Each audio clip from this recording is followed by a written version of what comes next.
अभी हम लोग कौन सा टॉपिक करेंगे इसमें तुम्हारा बजट लाइन। बजट लाइन का मतलब क्या होगा, तुम्हारे पास इनकम होगा और दो कॉमोडिटी होगा। तुमको इस इनकम को दो कॉमोडिटी में कैसे कैसे रुपया खर्चा करोगे, मतलब कितना कितना यूनिट तुम खरीद सकते हो। तो देखो, तीन सामान भी हम दिए उसको बनाने के लिए। तुम्हारे पास इनकम कितना है पास में, देखो 200 रुपया। जो सामान तुम फूड खरीदने वाले उसका दाम कितना है, 20 रुपया। और क्लोथ का दाम कितना है तुम्हारा, 40 रुपया। तो अब तुमको पहला चीज़ ये सोचना है, अगर 200 रुपये का तुम सारा रुपये का क्या खरीद लो, बोलो सारा पहला कॉलम क्या, क्लोथ। जैसे भी तो 200 रुपये का तुम अगर सारा रुपये का अगर क्लोथ खरीद लिया, सारा रुपये का खरीद लिया क्लोथ, तो कितना यूनिट ऑफ क्लोथ परचेज होगा, बोलो। इतना टाइम लगेगा है 5 यूनिट। 40 रुपया एक यूनिट का दाम है और तुमको 200 रुपये का क्लोथ खरीद के लाना है, तो कितना पीस क्लोथ खरीदोगे, 5। तब तुम्हारा 200 रुपये क्या होगा, पूरा पूरी खर्चा आ जाएगा। इस हिसाब से तुमको ये टेबल बनाना है, ठीक है। जितना देर से जो कॉम्बिनेशन बना रहे थे ना, और हम बार बार बोल रहे थे तुम्हारे पास गिवन अमाउंट ऑफ मनी होगा, उसके बाद एक को बढ़ाओगे तो दूसरे को क्या घटाने होगा। तो कैसे घटेगा, दाम के हिसाब से। तो देखो, यूनिट ऑफ क्लोथ तुम कितना लोगे, बोलो कितना लोगे, बोलो 5। फूड कितना होगा तुम्हारा, 0। जब तुम पूरा 200 रुपया का ही खरीद लोगे तो तुम 40 रुपया करके कितना यूनिट खरीदोगे, 5। तो 40 × 5 कितना हो जाएगा, 200। तो जब पैसा सब पैसा का क्लोथ ले लिए तो फूड खुद खरीद पाओगे, कुछ भी नहीं। तो तुमको यहाँ ऐसे लिखना होगा, 5 × 40 + 0 फूड का दाम कितना है, बोलो 20। तो तुम्हारा कितना रुपया खर्चा हो गया, अब 200 रुपया, ठीक है। अब फिर सोचना है, इसको एक यूनिट से घटाओगे, या तुम ऐसे सोचो फूड को एक यूनिट से क्या करोगे, बढ़ाओगे। है ना, तो जैसे पढ़ देते हैं डिफरेंस कर में, फूड को एक यूनिट से क्या करोगे, तुम बढ़ाओगे। तो फूड को तुम ये अगर एक्सपेंडिचर, इसका दाम कितना बोलो, 40 रुपया। इसका दाम कितना है, 40 रुपया। तुम अगर क्लोथ को अगर एक यूनिट से घटाते हो, क्लोथ को कितना से घटा रहे, बोलो एक यूनिट से अगर घटा रहे हो, तो कितना रुपया तुम्हारे पास बचा, 40 रुपया। क्योंकि एक यूनिट ऑफ क्लोथ का दाम कितना है, 40 रुपया। तो अगर तुम इसको घटाए तो तुम्हारा 200 में से कितना रुपया बच गया, 40 रुपया। अब तुम ये 40 रुपये से क्या खरीदोगे, फूड खरीदोगे। तो फूड का दाम कितना है, 20 रुपया। तो 40 रुपया बचा के कपड़ा का तुम फूड के यूनिट खरीदोगे, 2 यूनिट। तो इसका कॉम्बिनेशन कैसे बन जाएगा तुम्हारा, 4 और 2। तो ये जब हम लोग लिख रहे थे ना, इस हिसाब से लिखा रहता है। और ये बात कहाँ डिस्कस है, अपना बजट लाइन में। बजट लाइन मतलब क्या हो गया, तुम कैसे कैसे पैसा खर्चा कर सकते हो। तो यहाँ पर बोलो ये 4 इंटू कितना हो गया, 40, प्लस 2 इंटू कितना होगा, बोलो 20। तो 4 इंटू 40 कितना हो गया, 160। और 2 इंटू 20 कितना हो गया, 40। तो 160 + 40 कितना हो गया तुम्हारा, 200। क्लियर है भाई, बात समझ में आया ना।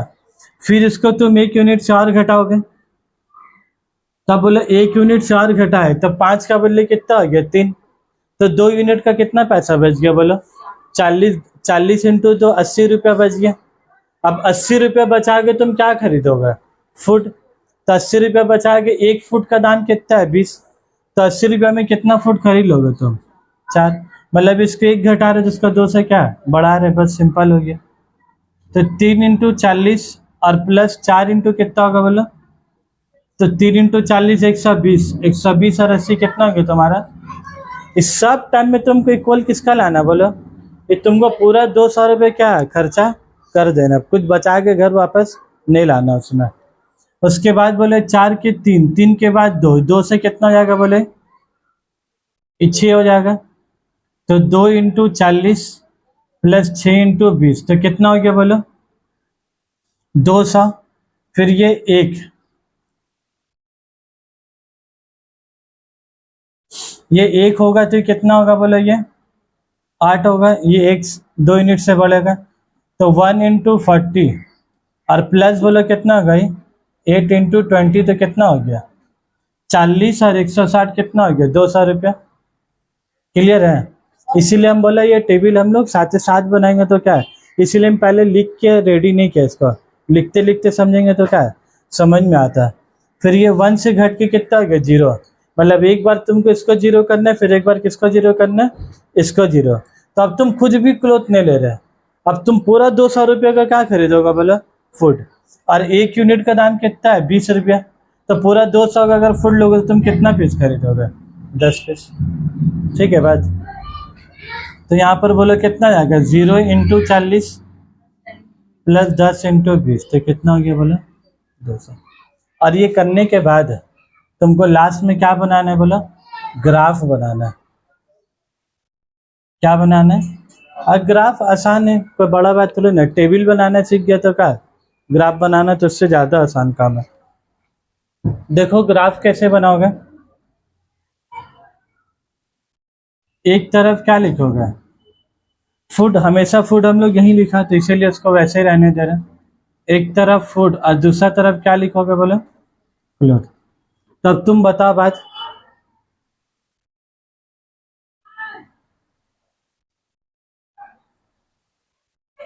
ऐसा क्या रिप्लाई है भाई, जो एक हाथ में पेन एक हाथ में मोबाइल, हमको बात ही नहीं समझ में आ रहा। और उसके बाद फिर जब हम लोग कॉल करेंगे ना तो क्या बोलोगे, मोबाइल नहीं देखा सर, मोबाइल कहीं और रखा होता है सर। हमको तो बात ही नहीं समझ में आता कहीं और कैसे रखा होता है तुम लोग का। मोबाइल तो सांस है तुम लोग का, दूर जाएगा तुम लोग जान चले जाएगा।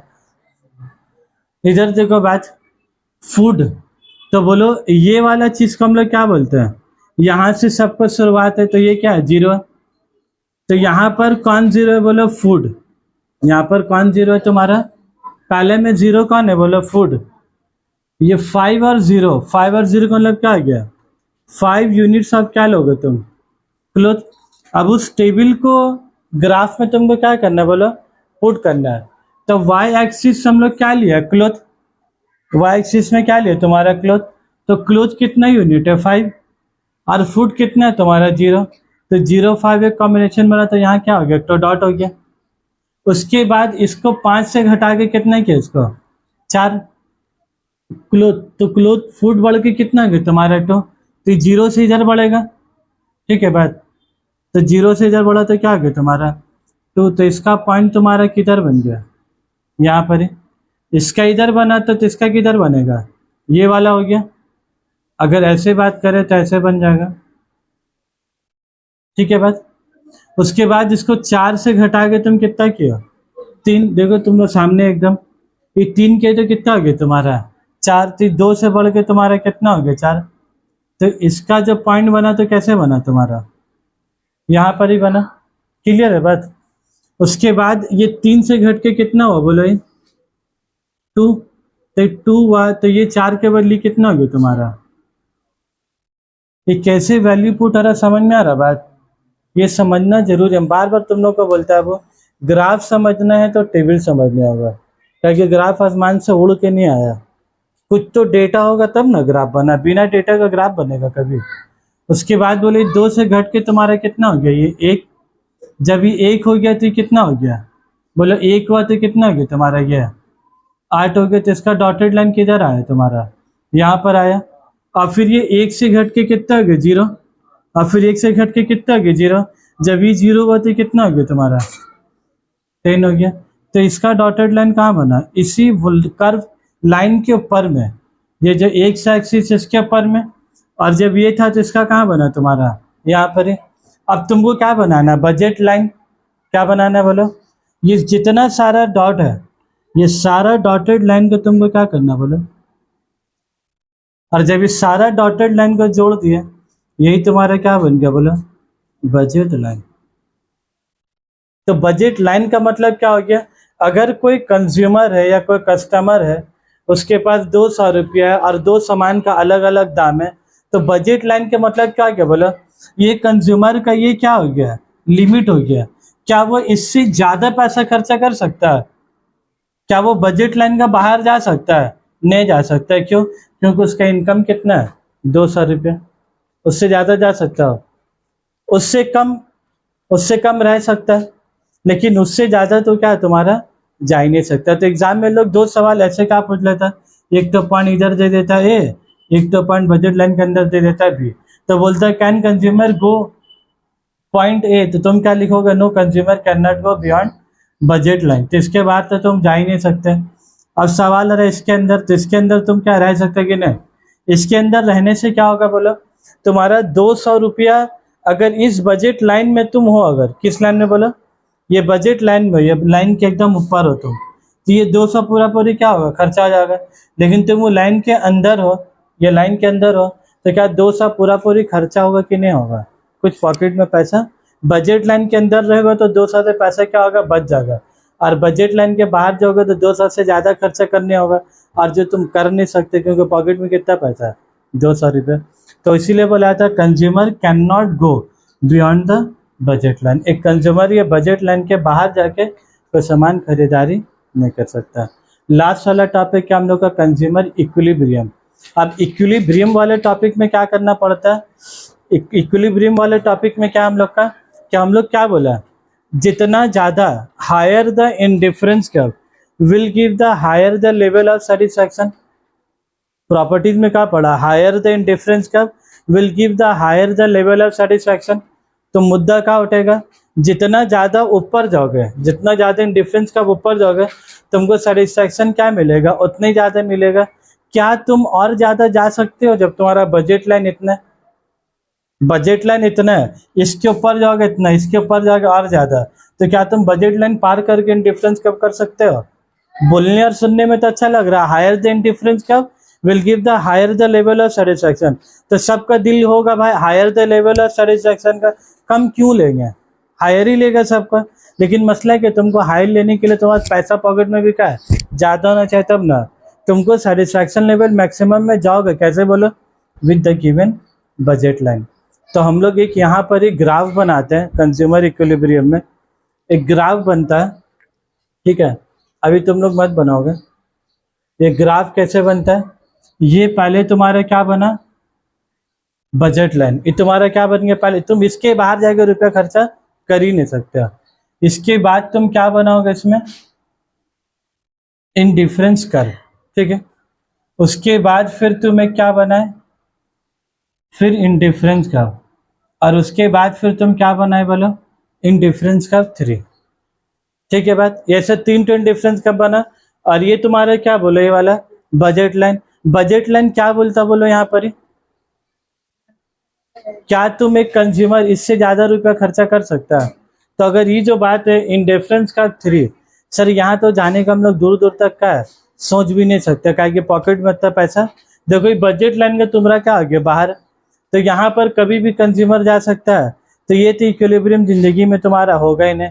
अब तुमको डिसाइड ही करना है IC1 में और IC2 में। देखो ये बजट लाइन, ये बजट लाइन कितना जगह काट रहा है बोलो तो? ये यहाँ पर भी इंटरसेक्ट हो रहा है, ये तुम्हारा क्या है? यहाँ पर भी छू के जा रहा है, और यहाँ पर ही क्या हो रहा है तुम्हारा? इंटरसेक्ट हो रहा है। हम दो अल्फाज का इस्तेमाल किया, इधर पर ही कट करके जा रहा है, और यहाँ पर क्या बोला? हम बोला छू के जा रहा है, या हम बोला कट करके जा रहा है। जो छू के जाता है उसको क्या बुलाता है? टेंजेंट। जो खाली छू के जा रहा है, क्या ये बजट लाइन, क्या ये इंडिफरेंस आपको कट के जा रहा है? ये दोनों को कट के जा रहा है बीच से, लेकिन ये इसको क्या जा रहा है? छू के जा रहा है। तो वर्ड का मारपीट बाद में, पहले हम लोग नॉर्मल चीज समझ ले। एक होता है इंटर, एक होता है टेंजेंट, एक होता है इंटरसेक्ट।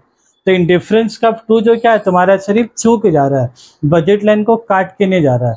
तब तुमको एक बात बताना है, ये तुम्हारा इतना सारा कॉम्बिनेशन है, तुम 200 रुपया में तुम या तो IC1 भी खरीद सकते हैं, और वही 200 में तुम क्या IC2 भी खरीद सकते हैं। क्या IC1 से IC2 में जाने के लिए, IC1 से IC2 में जाने के लिए तुमको गिवन इनकम जो 200 रुपये क्या उससे बढ़ाना होगा, कि तुम वही 200 में IC1 से IC2 जा सकते हैं। देखो यहाँ पर एक कॉम्बिनेशन है, यहाँ पर ही क्या है? एक कॉम्बिनेशन है, और यहाँ पर ही क्या है तुम्हारा? 3 कॉम्बिनेशन आ रहा है। तो तुम तीनों का नाम दे दो। ये हो गया मान लो तुम्हारा ये वाला 4-2, ये तुम्हारा कितना हो गया बोलो? 4-2। इसको मान लो तुम्हारा कितना हो रहा है? 3 और 4। और इससे मान लो कितना हो रहा है तुम्हारा? 2 और 6। ये कुछ बजट लाइन इसके हिसाब से इसको देख के बना होगा। तब तुम बोलो जब 4 और 2 ये कहाँ पर तुम्हारा लाइक कर रहा है बोलो? इंडिफरेंस का 1 में। 3 और 6 कहाँ लाई कर रहा है? 3 और 4 बोलो, इन डिफरेंस का 2 में, और 2 और 6 से तुम्हारा कहाँ लाई कर रहा है? इन डिफरेंस का 1 में। तुम लोग को याद है जब शुरू किया था हम लोग इंडिफरेंस कर्व, जब शुरू किया था इंडिफरेंस कर्व, तो हम लोग क्या लाइन बोला था याद है? Any point on the indifference curve, line फिर से याद दिला दे रहे हैं, any point on the indifference curve will give the same level of satisfaction. याद हम बोला था इंडिफरेंस का 1 में एक पॉइंट इधर और एक पॉइंट का इधर है, ये 4 और 2 और ये 2 और 6 दोनों लाइक इसका पर कर रहा, बोलो इंडिफरेंस का 1 में, तो इसका सेटिस्फैक्शन और इसका सेटिस्फैक्शन दोनों अलग अलग आएगा कि दोनों का सेम सेटिस्फैक्शन है? दोनों का सेम है। तो हम बोला भी था any point on the indifference curve will give the same level of satisfaction, any point on the indifference curve will give the same level of satisfaction. और फिर हम लोग क्या बोला? Higher the indifference curve will give the higher the level of satisfaction. तब बोलो ये वाला 3 और 4 से जो तुमको सेटिस्फैक्शन मिल रहा है, 3 और 4 कॉम्बिनेशन से जो लेवल ऑफ सेटिस्फैक्शन मिल रहा है, वो 4 और 2 से ज़्यादा मिल रहा है कि नहीं मिल रहा? क्यों मिल रहा है ज़्यादा? ये वाला लाइन कहाँ पर डिनोट कर रहा है? बोला IC2 में। अब प्रॉपर्टीज हम लोग क्या बोला है? Higher the indifference curve will give the higher the level of satisfaction and any point on the indifference curve, any point on the indifference curve will give the same level of satisfaction. तब बोला अगर तुम consumer हो, तुम्हारे pocket में 200 रुपया, तो तुम इंडिफरेंस का 1 में रहना पसंद करोगे कि इंडिफरेंस का 2 में रहना पसंद करोगे? इंडिफरेंस का 2 में। और 2 में जाने के लिए क्या तुमको पैसा बढ़ाने हो रहा है कि वही पैसा में 2 में चले जा रहा है? तो कंज्यूमर इक्विलिब्रियम कहाँ पर होगा? बोले ये सब काला काला क्या होगा? ये सब गायब हो जाएगा। तो कंज्यूमर इक्विलिब्रियम, कंज्यूमर इक्विलिब्रियम कहाँ हो गया? बोलो तो ये वाला जो पॉइंट है इसी को तुम्हारा क्या बोला जाता है? Consumer equilibrium point. और ये इक्विलिब्रियम कब होगा? ये कब होगा बोलो? Where the budget line, where the budget line and the indifference curve, where the budget line and the indifference curve is tangent to each other. जहाँ पर छू के जाएगा ना दोनों को, वहीं पर ही क्या होगा? कंज्यूमर इक्विलिब्रियम होगा। जहाँ कट के जाएगा वो जगह कंज्यूमर इक्विलिब्रियम नहीं होगा। ये तुम लोग समझाने के लिए इतना डिटेल वर्जन कर लिया, लेकिन एग्जाम में तुम क्या लिखोगे? कंज्यूमर का इक्विलिब्रियम होगा where the budget line and the indifference curve, where the budget line and the indifference curve is tangent to each other, at that point is called consumer equilibrium. ठीक है भाई, class खत्म। इसका जो notes लिखने का बाकी रहेगा, ठीक है, तो हम तुम लोग को उसका फोटो भेज देंगे, तुम लोग उसको घर में क्या लिख के सल्टा दोगे। लेकिन कंज्यूमर इक्विलिब्रियम खत्म हुआ। तब बोले इसके टॉपिक में शुरू कहाँ से हुआ था? इंडिफरेंस कर्व, फिर indifference map, marginal rate of substitution, ये 3 कंसेप्ट कराया था। फिर आज क्या कराया? प्रॉपर्टीज ऑफ इंडिफरेंस कर्व, और फिर क्या किया हम लोग? बजट लाइन, और लास्ट में तुम्हारा क्या बोला? Consumer equilibrium. लास्ट वाला जो टॉपिक होता है ना, सबको मिला के एकदम होता है, तो इसीलिए एग्जाम में कंज्यूमर इक्विलिब्रियम वाला टॉपिक बहुत इंपॉर्टेंट होता है, क्योंकि कंज्यूमर इक्विलिब्रियम लिखने के लिए तुमको IC भी लिखने होगा और बजट लाइन के बारे में भी लिखने होगा। ठीक है,